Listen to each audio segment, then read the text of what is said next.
Dominika, čau. Es eju uz mājām, un man pie mājām tieši ir skatloks grāmatnīcas. Un šitā ir tā grāmata, vai ne, no kuras tu man sūtīji tos dzejolīšus? Skaties, kas te vēl interesants ir. Gardeguņa miega stāsti. Šitos Anijai es varētu lasīt.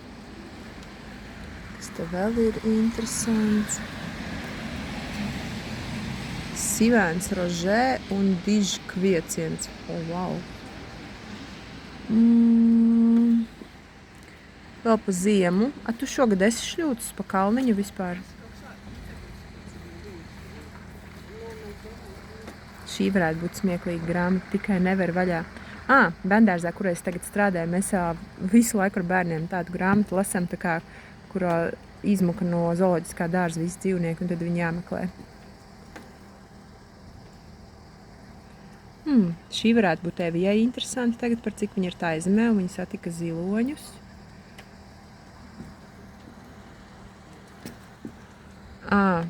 Šī arī varētu būt ļoti interesanta. 3 dažādi suņi salikti. Jo manu suni bieži vien apsaukā pa cīsiņu.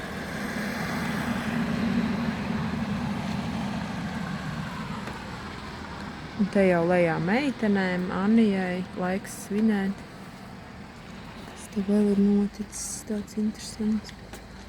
Te ir visi sanākuši kopā. Vinijs Pulks, Olafs, Miki Mauši.